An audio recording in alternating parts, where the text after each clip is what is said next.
My husband's last voicemail said one thing: don't trust your sister. I've replayed those 5 words more times than I can count. Sometimes late at night, when the house feels too big and too quiet. Sometimes in the car, parked outside the lawyer's office, my thumb trembling over the play button. And sometimes when I'm just washing dishes, when the soap bubbles blur my reflection on the sink, and I can almost hear his voice again, warm, tired, steady. Don't trust your sister. It wasn't like Daniel to speak in riddles. He was the kind of man who faced life head-on, calm, predictable, the way you rely on your morning coffee to be there when you wake up. But that voicemail, it was nothing like him. His tone was strained, breath short, words clipped as if he'd run out of time. And maybe he had, because that message was the last thing he ever said to me. I found it the morning after the accident. My phone had been on silent all night. I'd fallen asleep on the couch, surrounded by folded laundry and an empty wine glass. When I woke up, there were police lights flashing through the curtains, voices at the door, and my world collapsed before I even understood why. Daniel was gone. Just like that. A car crash. Wet roads. They said it was instant. I remember nodding as if that made it easier, as if quick death was somehow kinder than slow suffering. But grief doesn't care about logic. It's cruel either way. The first few days after his death blurred together, casseroles from neighbors, phone calls from relatives, my sister Elaine taking charge like she always did. She arranged the funeral, talked to the insurance people, comforted me with her perfect voice, soft but firm, like she'd trained for this moment her entire life. And in my haze of loss, I let her. I trusted her. It wasn't until weeks later, after the funeral flowers had wilted and the sympathy calls had stopped, that I remembered the voicemail. I don't even know what made me check it. Maybe curiosity. Maybe instinct. Maybe Daniel was whispering from wherever he was. When I pressed play, I heard his breath first. Heavy. Then that single line. Don't trust your sister. I froze. It was such a strange, sharp thing to hear from the man who once told me Elaine was the sister everyone wishes they had. For a long time, I thought maybe he was mistaken. Maybe he meant someone else. Maybe the shock, the fear, had confused him before the crash. But deep down, something inside me shifted. I didn't tell Elaine about the message. I just sat there in our quiet kitchen, staring at the phone until my coffee went cold. The light from the window hit Daniel's empty chair, and for the first time since he died, I felt something other than grief. I felt suspicion. Before all of this, before the accident, before the secrets, my life was simple. Not perfect, but peaceful in the ways that matter. Daniel and I had been married for 12 years. We didn't have children, a fact that used to ache, but eventually settled into quiet acceptance. Our house was small, with faded blue shutters and a garden that bloomed wildly every spring. Daniel worked in finance. I taught part-time at the community college. On weekends, we cooked together, him chopping vegetables with precision, me burning the garlic because I always forgot to watch the pan. And Elaine, well, Elaine was always the golden one. 3 years younger, with her glossy hair and sharp smile, she had a way of walking into a room and owning it. She worked as a real estate agent, one of the top in the county. Always dressed perfectly, always knowing the right words. Where I was steady, she was spontaneous. Where I saved, she spent. Where I thought too much, she acted fast. But we loved each other in that complicated way sisters do. We fought, we forgave, we borrowed clothes and forgot to return them. She'd been my maid of honor. She'd helped Daniel pick out my engagement ring. And when he died, she was the one who held me up when my knees gave out at the hospital. So even after hearing Daniel's warning, I told myself he must have been mistaken. After all, she was my sister. In the weeks following his death, Elaine was everywhere. She'd stop by unannounced, bringing takeout and wine. She insisted on helping me handle the paperwork, saying I shouldn't drown in legal stress while I was grieving. At first, I was grateful. I didn't know that kindness can sometimes be camouflage. One afternoon, I remember her sitting at the dining table, glasses perched on her nose as she sorted through Daniel's files. She hummed under her breath some old song from our childhood. "Don't worry, sis," she said without looking up. I'll make sure everything goes exactly how Daniel wanted. I smiled. I wanted to believe that. But later, when she went home, I noticed something small. A missing folder. It wasn't much, just one of Daniel's insurance binders I'd seen there before. I assumed she'd taken it to help organize. I didn't ask. It's strange how betrayal doesn't strike like lightning. It seeps in a drip, drip, drip until one day, you realize the whole house is flooded. Back then, I still thought I was standing on dry ground. That night, I played Daniel's voicemail again. His voice sounded different this time, not just urgent, but sorrowful. Like he knew what was coming. Don't trust your sister. I pressed pause, then replayed it. And again. It became a ritual, one I couldn't explain. Every night before bed, I'd listen to those words, trying to hear something new in them. A clue. A reason. A name he didn't have time to say. At first, I thought I was just keeping his voice alive. But maybe, deep down, I was preparing myself for the truth. Because soon, little cracks began to show. Not in Daniel's memory. In Elaine. It started small, the kind of things you'd never notice unless you were already on edge. A call from Daniel's lawyer because Elaine had already handled it. A document that came back signed, though I didn't remember ever signing it. A few deposits that didn't match what the insurance company had told me. I told myself it was grief fog, that I was just confused, distracted. But one morning, I saw something that made the fog lift just a little. Elaine was standing outside the bank, talking to someone. I was across the street in my car, waiting for the light. She didn't see me. She was laughing that deep, practiced laugh she used when she wanted someone to like her. The man she was with looked familiar. It took me a few seconds to place him. It was Daniel's business partner, Mark. I remember the light turning green, cars honking behind me, and me just sitting there, staring through the windshield. When Elaine finally walked away, she looked down at her phone, smiled, and typed something quickly before getting into her car. I told myself maybe it was a coincidence. Maybe she was asking about paperwork. Maybe Mark was helping her with something for me. But something about it didn't feel right. That evening, I called her. She didn't answer. She texted instead. Elaine, busy day, sis. Meeting clients late. You okay? Me, just checking in. Elaine, love you. Don't overthink things, okay? Red heart, that last line sat wrong with me. Don't overthink things. That was something Daniel used to say when he wanted to hide something, like the time he planned a surprise anniversary trip and I kept asking why our credit card bill looked strange. But Elaine, she wasn't planning a surprise. A few days later, she came over with a box of Daniel's things. Found these at the office, she said, setting it on the kitchen table. I thought you'd want them. It was mostly framed photos and notebooks, but near the bottom was a small black USB drive. When I picked it up, she froze for a second, barely noticeable, but enough. You don't need to go through all that, she said quickly, tucking her hair behind her ear. Daniel's files were always such a mess. I smiled, thanked her, and told her I'd look later.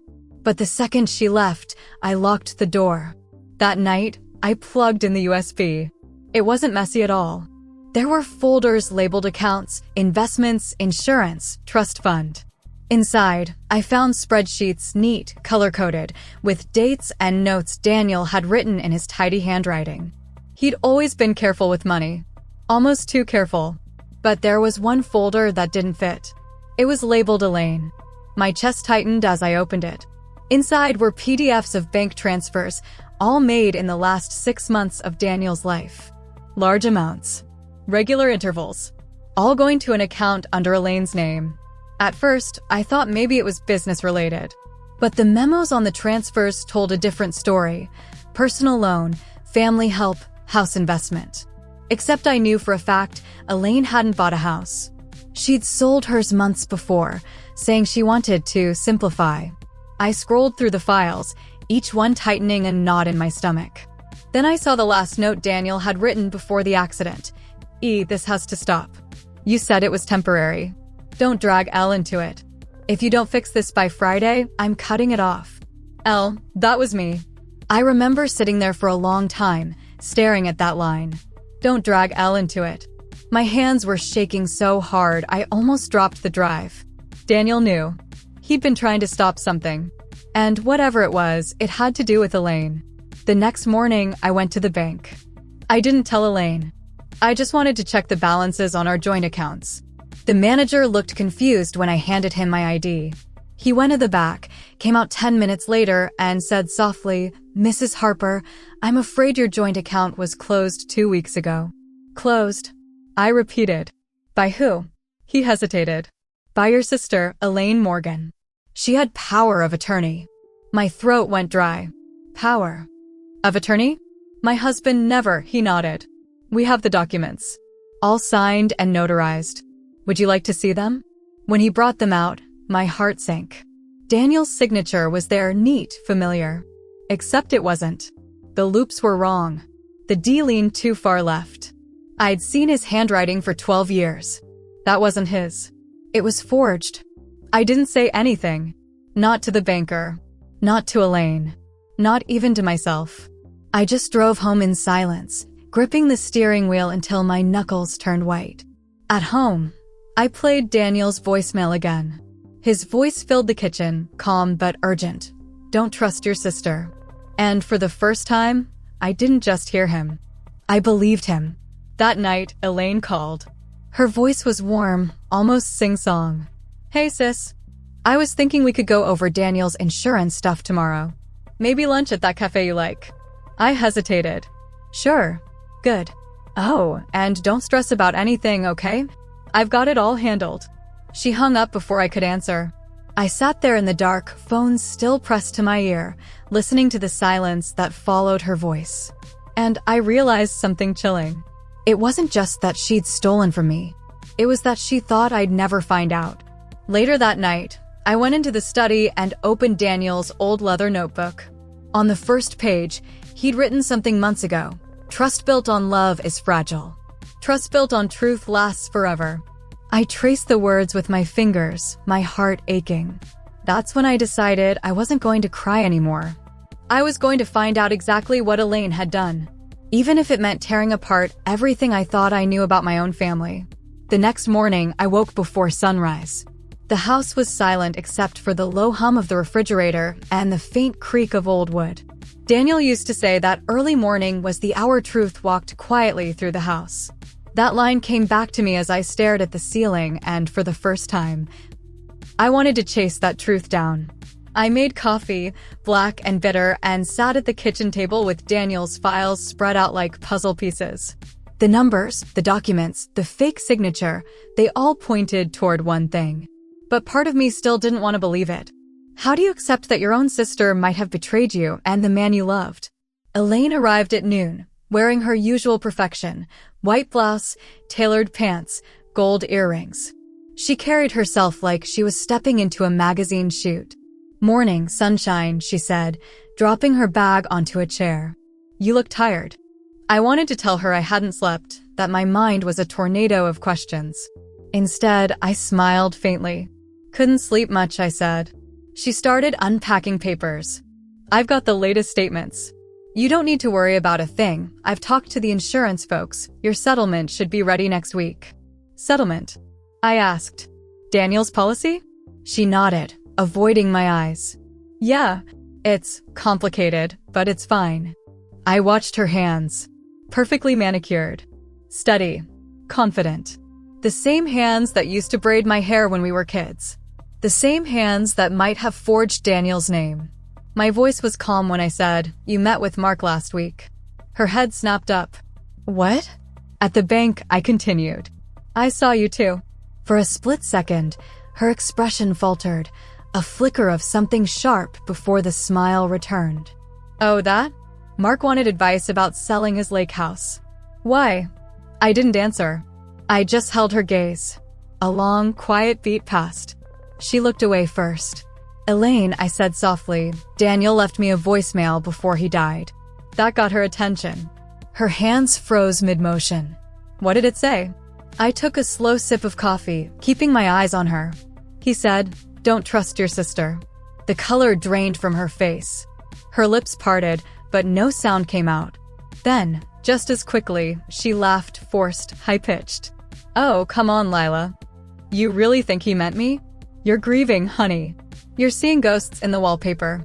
I said nothing, because silence can be louder than accusation. Finally, she sighed, running a hand through her hair. Look, if Daniel sent you some weird message, it was probably about business. He was stressed those last few weeks. I told you that. She started gathering the papers again, but her fingers trembled slightly. And I knew. That was the first time I truly saw her, not as my sister, but as someone cornered. That night, after she left, I called Mark. He sounded startled when he picked up. Lila? I'm sorry for your loss. How are you holding up? I need to ask you something, I said, keeping my tone even. Did Elaine ever contact you about Daniel's accounts? He hesitated. Lila, I don't think I should, please, Mark. My voice cracked just a little. Daniel trusted you. So do I. There was a long pause. Then he sighed. She told me Daniel wanted her to handle some transfers after he got sick. Said you weren't in the right frame of mind. I didn't question it. She had all the paperwork. My chest tightened. Did Daniel seem worried before he died? Worried. Mark repeated quietly. He was terrified. I don't know what about, but he said something strange the week before the crash. He said, if anything happens to me, tell Lila to check the papers in the brown folder. Brown folder. I thanked him and hung up. My hands were shaking as I walked into Daniel's study. The brown leather folder sat on the second shelf, right where it had always been. Inside, I found printed statements, notes, and an envelope sealed with Daniel's handwriting. It read, for Lila, only if I can't explain this myself. My breath caught. I tore it open.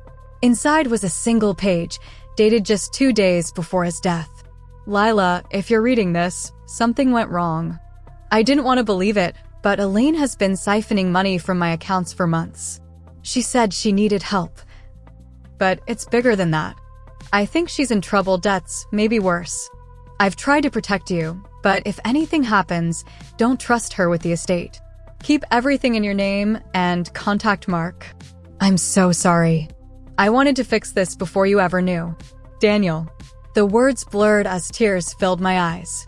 It felt like my heart cracked in half, grief colliding with rage. Daniel had known. He'd tried to save me from her. And the worst part?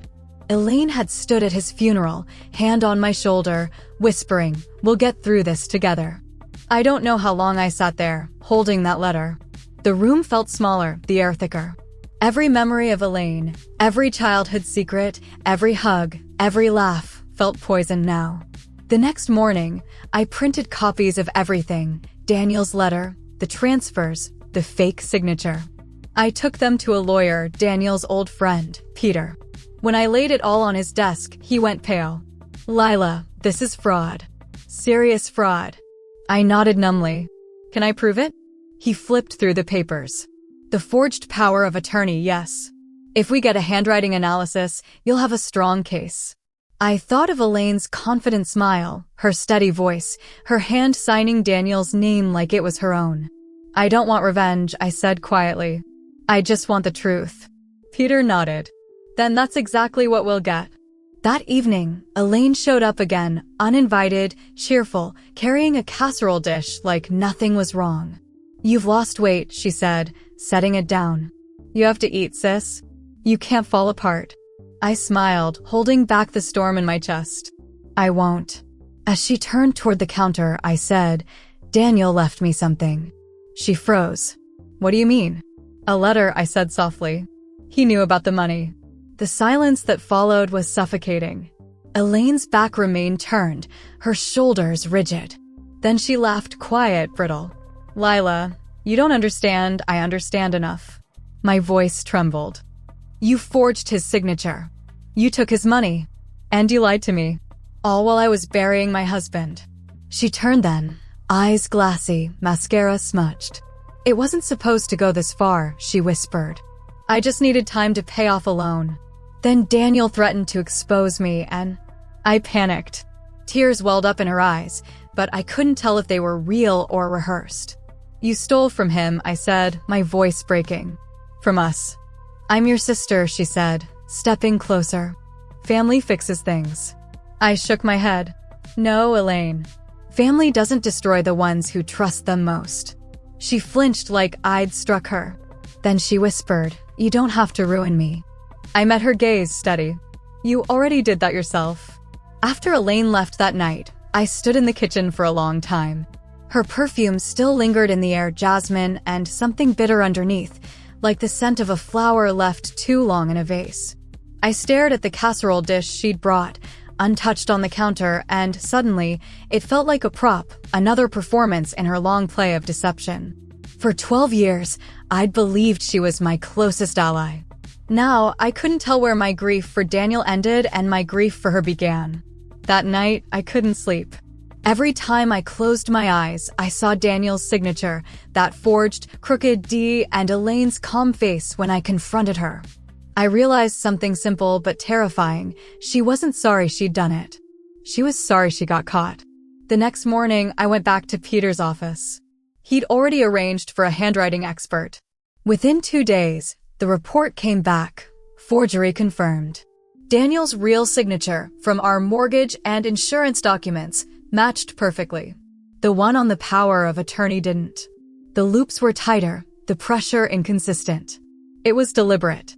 Peter looked up at me. "This is solid, Lila. You can press criminal charges." I nodded, but said nothing, because even though I wanted justice, part of me couldn't bear to picture Elaine behind bars. That wasn't who I was. And Daniel, he wouldn't have wanted revenge. He would have wanted the truth to stand on its own. So I asked Peter, "Is there another way?" He leaned back. "We can freeze the assets tied to those forged documents. You'll recover most of what she took. And if she resists, we can escalate legally later." That felt right, quiet, firm justice. Not spectacle. We filed the motion that afternoon. A week later, Elaine showed up again, this time without warning. She looked different. Her hair was unkempt, her eyes ringed with dark circles, her posture smaller. There was no confidence left, just desperation. "Lila, please," she said, the moment I opened the door. "The bank froze my accounts. I can't access anything. What are you doing?" I didn't answer. I stepped aside, letting her in. She looked around the house, Daniel's photo still on the mantel, the same curtains, the same air she once filled with her laughter. Now, she looked like a stranger standing in a memory. "I know about everything," I said finally. "The fake documents, the transfers, the lies." Her chin trembled. "I didn't mean to hurt you. I was in debt, Lila. I owed people. I thought if I could just take a little, temporarily, I'd pay it back before you noticed." I studied her face. She believed her own version of the story. That's what frightened me most. "Daniel knew," I said softly. "He tried to stop you."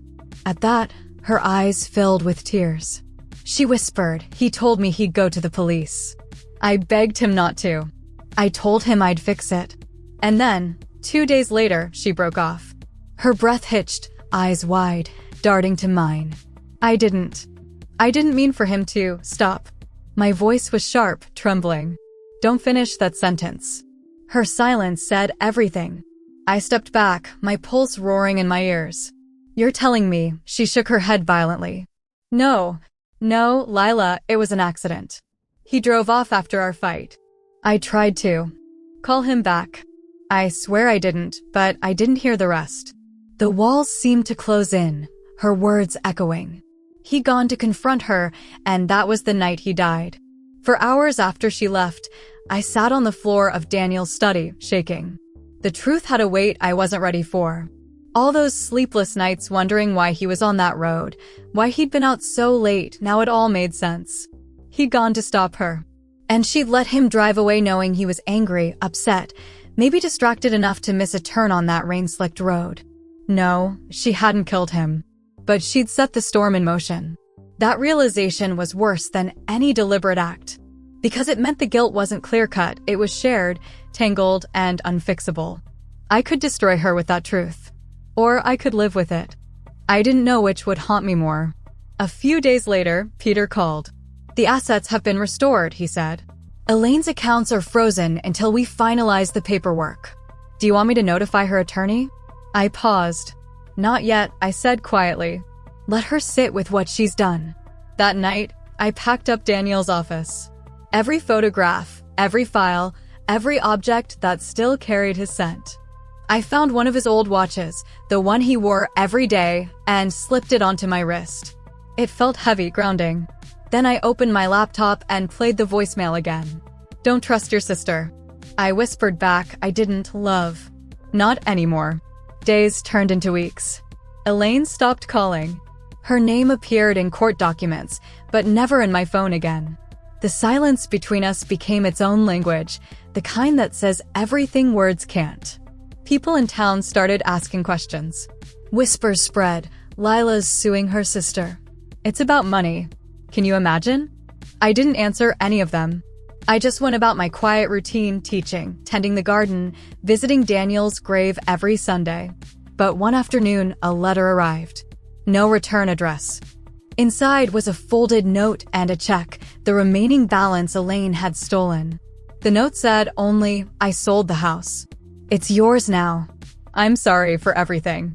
Don't look for me." There was no signature, but the handwriting was hers. I didn't cash the check. I didn't need the money. I just put the note in Daniel's brown folder, next to his own letter. Let the truth live there, side by side. The man who warned me, and the sister who didn't listen to her own heart until it was too late. One night, months later, I found myself driving past Elaine's old house. It was empty now, for sale again, ironically under her own agency's sign. The irony stung, but there was peace in it too. I rolled down the window and let the cold wind hit my face. For the first time in months, I felt something other than bitterness. I felt release. Daniel once told me, "You can't rebuild trust with words. You rebuild it with distance." And he was right. I couldn't fix Elaine, but I could fix what was left of myself. The truth, I've learned, doesn't stay buried. It breathes through cracks in conversations, slips into whispers, and finds its way into the light quietly, persistently, like sunrise. At first, I tried to keep it private. I didn't want to feed gossip or see my family name on anyone's lips. But in a town like ours, where the grocery clerk knows who you married and the pastor knows what you regret, silence doesn't protect you, it isolates you. It started one Sunday, 3 months after the confrontation. I was at church, sitting in the back pew, Daniel's pew, when the sermon turned to forgiveness. Pastor Miller said something that lodged in my heart. Forgiveness doesn't mean pretending the wound isn't there. It means refusing to let the wound define you. I remember breathing out slowly, my hands clasped so tightly my knuckles went white. Because that was exactly what I was doing, letting Elaine's betrayal become my identity. After the service, a few women from the congregation approached me. They offered the usual condolences, but one of them, Mrs. Henderson, the bank manager's wife, said quietly, "I heard about what your sister did. I hope you know everyone's on your side." My throat tightened. I didn't want it to get out. She smiled softly. "It always does, dear. But sometimes that's how healing starts." By the next week, the story had made its rounds. Elaine Morgan forged documents. She drained her brother-in-law's accounts. She disappeared. I didn't confirm or deny anything. People drew their own conclusions. And honestly, that was fine. Because in a way, it took the weight off my chest. For so long, I'd carried the shame in secret, as if her actions reflected my worth, my blindness, my failure to see the truth sooner. But once it was out, I realized something simple. It wasn't my sin to carry. Still, there was pain in the exposure. Friends who used to invite me for dinner now spoke carefully around me, unsure what to say. Even my colleagues at the college looked at me differently, like I was fragile glass, likely to break at any moment. And Elaine, she vanished completely. Her number disconnected. Her real estate license revoked. No forwarding address. For months, it was as if she'd evaporated, leaving only rumors and regret behind. Then, one rainy afternoon, I got a call from a number I didn't recognize. "Mrs. Harper," a man's voice said. "This is Detective Rowan, from the county department. We've located your sister." My heart dropped. "Is she?" "She's alive," he said quickly. "In Georgia. There was an incident at a motel, theft charges, minor. She gave your contact as next of kin." I sank into a chair. "Is she all right?" She's fine. But she asked if you'd be willing to talk to her. For a long moment, I said nothing. Every instinct screamed no. But another voice, quieter, older, like Daniel's, whispered that closure doesn't come from silence. So I agreed. 2 days later, the call came through. Her voice was faint, trembling, carrying that hollow edge I hadn't heard since we were children. Lila. I closed my eyes. I'm here. I didn't know who else to call, she said. They let me make one phone call and I didn't have anyone else. The words cut deeper than I expected. Once, she had everyone, friends, colleagues, clients. Now she had no one. What do you need, Elaine? I asked. There was a pause. Then, I just wanted to say I'm sorry. I don't expect forgiveness. I just can't live with the silence anymore. Her voice cracked. I see Daniel's face every time I close my eyes. I felt a tear slip down my cheek. Not pity, something heavier, older. Elaine, I don't hate you, I whispered. But I can't help you anymore. You made choices, and they have consequences. You have to live through them, the same way I had to live through losing him. She let out a broken sob. I wish I could go back. So do I said softly. But time only moves one way.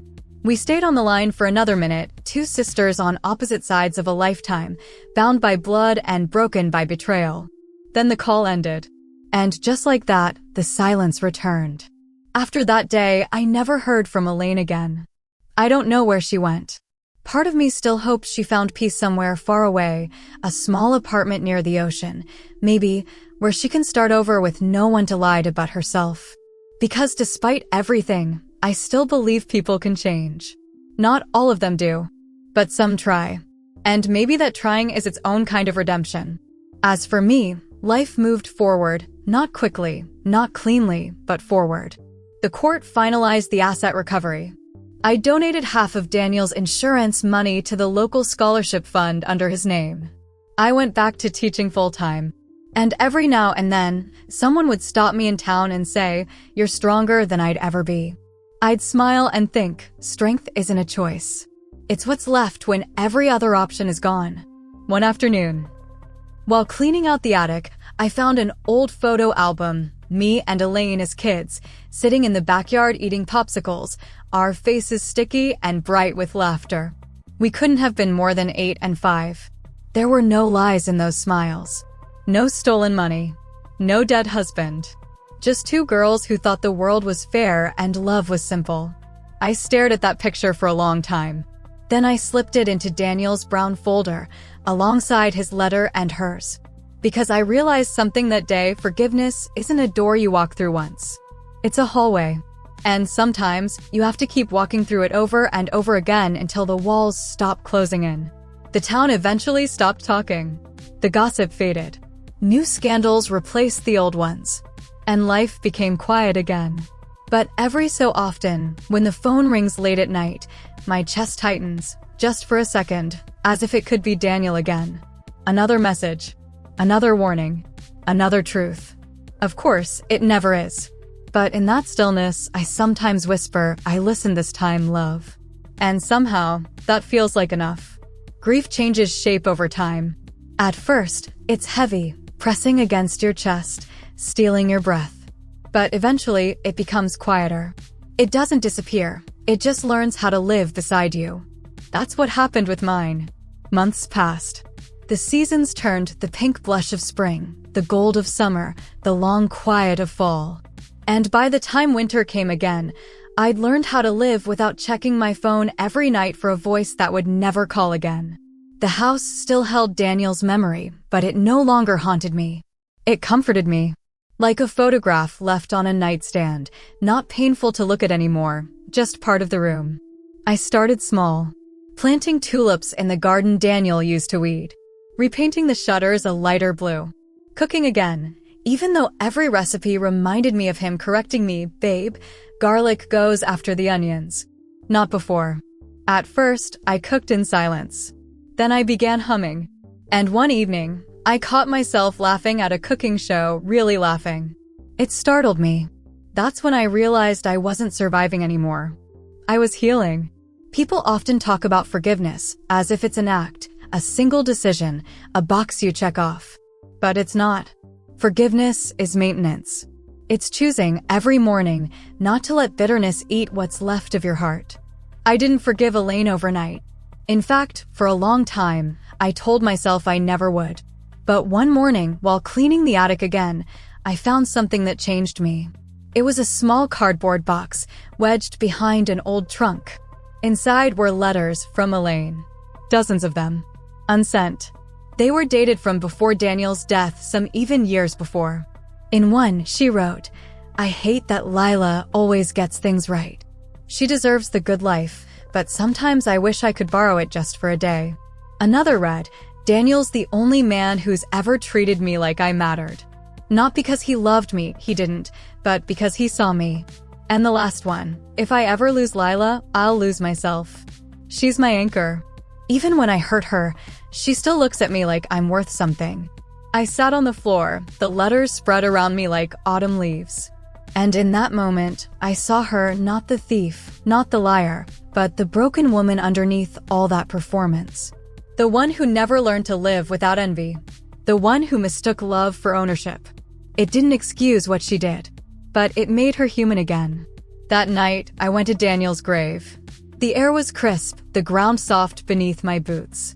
I brought a candle, the same kind we used to light on anniversaries. I found her letters, I whispered. She hated me, but she loved me too. Maybe that's the tragedy, isn't it? That love can turn poisonous if you feed it the wrong kind of hunger. The flame flickered in the cold wind. I smiled faintly. "You were right, Daniel. Everything." I placed the candle at the foot of his headstone and whispered, "Rest easy. I've learned to let go." Weeks later, I started a small project at the college, a support group for women dealing with betrayal and loss. We met every Thursday in the old library room, under the soft hum of fluorescent lights and the smell of coffee. The first meeting, only 2 women came. By the third, there were 12. We sat in a circle and talked about lies, about forgiveness, about the strange loneliness that comes after truth. We didn't fix each other. We just listened. Sometimes, that's all healing needs, to be seen and believed. One woman said something I'll never forget. "People think betrayal ends when the person leaves. But the real betrayal is what it does to your trust in yourself." That line stayed with me. Because that's exactly what Elaine had taken. Not just money, not even Daniel. She'd taken my ability to trust my own instincts. But in helping others rebuild theirs, I rebuilt mine. One afternoon, I was locking up after class when I saw a woman standing near the parking lot. Her back was turned, but there was something familiar in the slope of her shoulders. When she turned, I froze. Elaine. She looked older.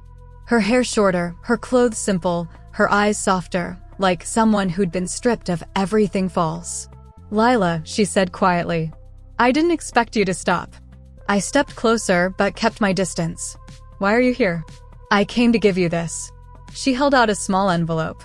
I hesitated, then took it. Inside was a photograph, the 2 of us as kids, sitting under the apple tree, her arms slung around my neck, both of us grinning like fools. "I kept it all these years," she said. "I figured it should go back where it belongs." I swallowed hard. "Where are you going?" She smiled faintly. "Somewhere quiet. Somewhere I can be someone new." We stood there for a long moment, the air thick with words we'd never say. Then she whispered, "Thank you for not hating me." And before I could reply, she walked away. No drama. No goodbye. Just the soft sound of her footsteps fading into the distance. I stood there until she disappeared. And strangely, I felt light. Like a door inside me had finally opened, and all the ghosts had somewhere to go. That night, I put the photograph back in Daniel's brown folder, the final piece of the story. Then I locked it away for good. When I went to bed, I didn't play the voicemail. For the first time since his death, I didn't need to.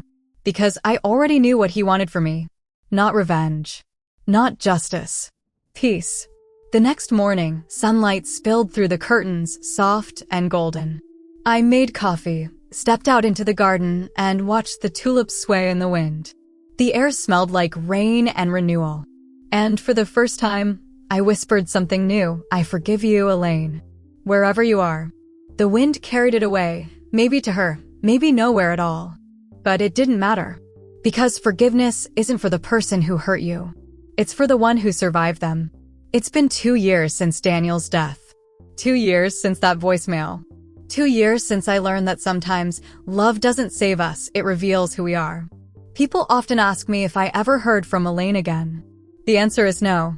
And maybe that's for the best. I think of her sometimes, though, usually in quiet moments. When I pass a real estate office. When I smell jasmine on a stranger.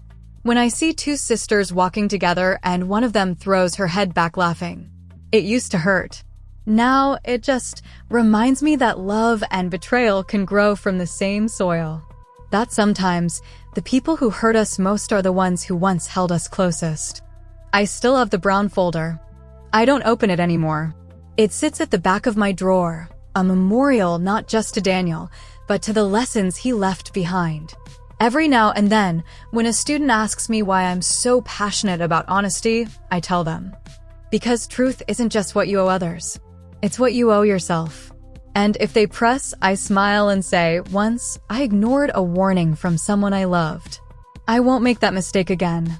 They don't need to know the details. The story lives quietly inside me now, not as pain, but as protection. Life is softer these days. I teach. I garden. I host dinners with friends who never ask about the past. Sometimes, when I'm alone in the kitchen, I hum that old tune Elaine used to sing off-key in the car. And for a fleeting moment, I remember the version of us that existed before money and lies and loss. The version that laughed until we cried, that made pinky promises under the porch light, that thought forever was a word you could trust. That memory is my peace. It's how I choose to remember her. Because forgiveness isn't permission to return to what broke you. It's the choice to walk away without dragging the broken pieces with you. Sometimes, when the night is quiet, I still hear Daniel's voice. Not through the phone anymore, but in my heart, steady, warm, certain. And he doesn't say, don't trust your sister anymore. He says, you listened. You learned. You lived. And I smile. Because I did. I once believed betrayal ended a story. But I was wrong. It just changes its shape. Betrayal becomes a teacher. Grief becomes a mirror. And forgiveness, that's the bridge between what you lost and what you're still meant to find. So if you're listening to this right now, if you've been betrayed, if you've been lied to, if someone you love tore a piece out of your heart, I want you to remember this. You can rebuild. Not what you had, that's gone. But something quieter. Something stronger. Something that belongs entirely to you. I don't know where Elaine is today. Maybe she's found peace. Maybe she's still running. But wherever she is, I hope she finally learned that love without truth isn't love at all. As for me, I'm still here. Still standing. Still planting tulips every spring. Still believing that people can change, that hearts can heal, that even the deepest wounds can become the place where light gets in. Daniel once told me, home isn't a house, Lila. It's the peace you make with the things you can't change.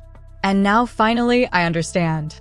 So if you've ever trusted the wrong person, if you've ever had to learn the hard way that love can come with warnings attached, I hope my story reminds you of one simple truth. You don't need to harden your heart to protect it. You just need to listen when it whispers. Because sometimes, the smallest warning, a voice, a feeling, a single sentence, can save the rest of your life. Would you have listened? Would you have believed those words, don't trust your sister, if they came from the person you loved most? Tell me in the comments. And if you've ever had to choose between family and truth, I hope you chose peace. Because peace, my dear, is the only inheritance worth keeping.